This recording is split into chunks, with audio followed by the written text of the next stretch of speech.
अष्टांग योग क्या है? अष्टांग योग और राजयोग में क्या अंतर है या क्या फर्क है? अष्टांग योग और राजयोग के कितने अंग हैं और ये अंग कौन कौन से हैं, ये आज हम जानने वाले हैं। अष्टांग योग और राजयोग एक ही है। राज का अर्थ होता है शाही और अष्टांग का अर्थ होता है 8 अंग। राजयोग के 8 मुख्य अंग है, इस कारण से महर्षि पतंजलि ने इसका नाम अष्टांग योग रखा है। महर्षि पतंजलि ने राजयोग का सबसे ज्यादा विस्तार किया है, इसलिए इसे पतंजलि का योग भी कहा जाता है।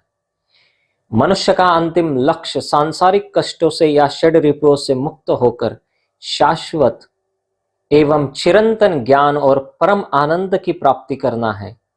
परमानंद की अनुभूति के लिए योग मार्ग एक उच्चतम साधन है।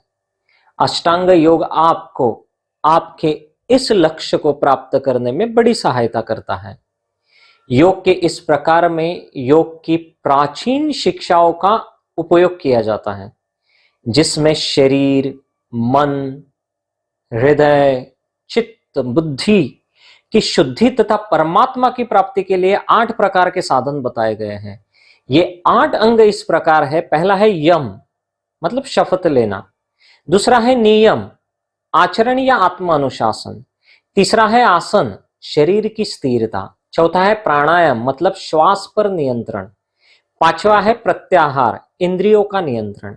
छठा है धारणा, एकाग्रता। सातवां है ध्यान, मतलब चित्त का स्थैर्य। और 8वें है समाधि, परमानंद या अंतिम मुक्ति। राजयोग का सबसे अधिक महत्वपूर्ण अंग है ध्यान। जब तक व्यक्ति स्वयं से नहीं जुड़ सकता, तब तक वह समाधि तक नहीं पहुंच सकता। अष्टांग या राज योग साधना के लिए सर्वप्रथम शरीर की साधना आवश्यक है। रोगी व्यक्ति योग नहीं कर सकता। योग के लिए शरीर का निरोग होना आवश्यक है। योग के विभिन्न अंग साधक के शरीर, प्राणों, कोशों तथा चक्रों आदि का शोधन करके उसमें पात्रता उत्पन्न करते हैं। यही इन अंगों का महत्व है। इस अष्टांग योग में पहले 5 अंगों का या साधनों का संबंध मुख्य रूप से स्थूल शरीर से है। ये सूक्ष्म से स्पर्श मात्र करते हैं, जबकि बाद के 3 अंग या साधन सूक्ष्म या कारण शरीर का गहरे तक स्पर्श करते हैं, उसमें परिष्कार करते हैं। इसलिए पहले अंगों या साधनों में यम, नियम, आसन, प्राणायाम और प्रत्याहार को बहिरंग साधन कहा जाता है और ध्यान, धारणा और समाधि को अंतरंग साधन कहा जाता है। अब हम यहां इन्हीं की एक एक करके चर्चा करेंगे। कुछ की सामान्य और कुछ की विशेष रूप से चर्चा करेंगे। पहला अंग है यम। अष्टांग या राजयोग का सबसे पहला अंग है यम। यम का अर्थ है चित्त को सदा धर्म में स्थित रखना, मतलब सामाजिक व्यवहार में आने वाले नियमों को ही यम कहते हैं। महर्षि पतंजलि ने 5 प्रकार के यम बताए हैं, तो यमों की संख्या है 5। पहला है अहिंसा। मन, वचन व कर्म द्वारा किसी भी प्राणी को किसी तरह का कष्ट न पहुंचाने का जो भावना होती है, वही अहिंसा है। दूसरा है सत्य। जैसा मन ने समझा, आंखों ने देखा, कानों ने सुना, वैसा ही कह देना सत्य है। सत्य केवल बाहरी नहीं है, आंतरिक भी होना चाहिए। सत्य स्वयं को शुद्ध एवं शांत रखता है। तीसरा अस्तेय। अस्तेय का अर्थ है मन, वचन, कर्म से चोरी ना करना, दूसरे के धन का लालच ना करना, मतलब चोरी, रिश्वत, भीख, दलाली, ये सब नहीं करना, अथवा दूसरों के धन का किसी भी प्रकार से शोषण नहीं करना ही अस्तेय कहलाता है। अगला है अपरिग्रह। अपरिग्रह से तात्पर्य है किसी भी पदार्थ पर आसक्ति न रखना, केवल न्याय से प्राप्त धन को ही लेना अपरिग्रह है। अगला है ब्रह्मचर्य। ब्रह्मचर्य का अर्थ है ब्रह्म के अनुसार चर्या। इसमें मन, कर्म और वचन से काम, विषय, भोग आदि से स्वयं को संयमित रखना, अन्य समस्त इंद्रियों सहित गुप्तेंद्रियों का संयम करना, खासकर मन, वाणी और शरीर से योनिक सुख प्राप्त न करना ही वास्तव में ब्रह्मचर्य है। अष्टांग योग या राजयोग का दूसरा महत्वपूर्ण अंग है नियम। यमों के समान नियमों का पालन भी अति आवश्यक है। नियमों का संबंध यमों की भांति समाज से नहीं बल्कि निज से संबंधित है, मतलब व्यक्तिगत शरीर, इंद्रियों तथा अंतःकरण से होता है। महर्षि पतंजलि ने यमों की भांति नियम भी 5 प्रकार के बताए हैं। उसमें का पहला है शौच। शरीर एवं मन की पवित्रता ही शौच है। तो शौच से तात्पर्य शरीर की आंतरिक और बाह्य स्वच्छता है। उसमें दूसरा है संतोष। सब प्रकार की तृष्णाओं का त्याग ही संतोष है। जो कुछ मिल जाए उसमें संतुष्ट होने की भावना है। अगला है तप। शरीर, प्राण, इंद्रियों और मन को उचित तरीके से और उचित अभ्यास से वश में करना तथा वह मन में शुभ संस्कारों की स्थापना करना ही तप है। अगला है स्वाध्याय। विचार शुद्धि और ज्ञान प्राप्ति के लिए विद्याभ्यास, धर्मशास्त्रों का अध्ययन, सत्संग और विचारों का आदान प्रदान ही स्वाध्याय है। अगला है ईश्वर प्रणिधान।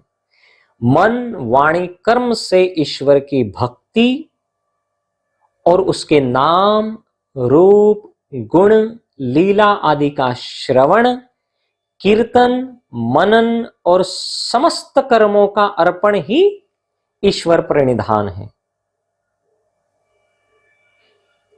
अष्टांग योग का तीसरा महत्वपूर्ण अंग है आसन।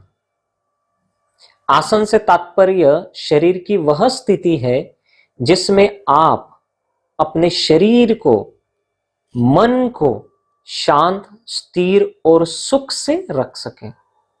योग सूत्र में कहा गया है कि स्थिरम सुखामासनम, अर्थात जिसमें शरीर स्थिर रहे और मन को सुख प्राप्त हो, उस स्थिति को आसन कहते हैं। सुखपूर्वक बिना कष्ट के एक ही स्थिति में अधिक से अधिक समय तक बैठने की क्षमता को आसन कहते हैं। आसनों द्वारा शरीर की शक्ति, सामर्थ्य, लोच तथा आयु बढ़ती है तथा सभी अवयव सुचारू रूप से रोग विकार रहित रहते हैं। प्रफुल्लता और उत्साह में वृद्धि होती है, मतलब शरीर के विभिन्न अंगों के विकास के लिए जो क्रियाएं की जाती है उन्हें ही आसन कहा जाता है। योग शास्त्रों में परंपरानुसार 84 लाख आसन है और ये सभी जीव जंतुओं के नाम पर आधारित है। इन सभी आसनों के बारे में हर कोई नहीं जानता, इसलिए 84 आसनों को ही प्रमुख माना गया है और वर्तमान में तो 32 आसन ही प्रसिद्ध हैं। इन आसनों का अभ्यास शारीरिक, मानसिक और आध्यात्मिक रूप से स्वास्थ्य लाभ एवं उपचार के लिए किया जाता है। इन आसनों को 2 समूहों में बांटा जाता है, एक है गतिशील आसन और दूसरा है स्थिर आसन। अष्टांग योग का चौथा महत्वपूर्ण अंग है प्राणायाम। योग सूत्रकार महर्षि पतंजलि के अनुसार प्राण की स्वाभाविक गति, श्वास प्रश्वास को रोकना ही प्राणायाम है। प्राणायाम द्वारा प्राण की गति को रोककर या धीमा करके शरीर की आंतरिक गति या प्राण को दिव्य व सात्विक बनाया जाता है। यह मन, प्राण व मस्तिष्क के साथ साथ शरीर की शक्ति को बढ़ा देने वाली महत्वपूर्ण क्रिया है। इसके अंगों का संक्षिप्त विवरण अब मैं आपको बता रहा हूं। पहला है प्राणवायु को संतुलित रूप से लेना। दूसरा है नियमित रूप से गहरा तथा लंबा सांस लेना। तीसरा है प्राण पर सदैव ध्यान रखना। यह बहुत ही कठिन है, परंतु जो इस पर विजय प्राप्त कर लेता है वह दीर्घायु प्राप्त कर लेता है। साथ ही साथ वो उच्च एवं सफल व्यक्ति भी बन जाता है। यम, नियम, आसन, प्राणायाम के अभ्यास से साधक का शरीर शुद्ध और स्वस्थ हो जाता है, मन और इंद्रियां शांत हो जाती है, उनमें एकाग्रता आ जाती है, प्रभु की असीम शक्ति का आभास होता है और साधक अपने को प्रभु में लीन रखता है।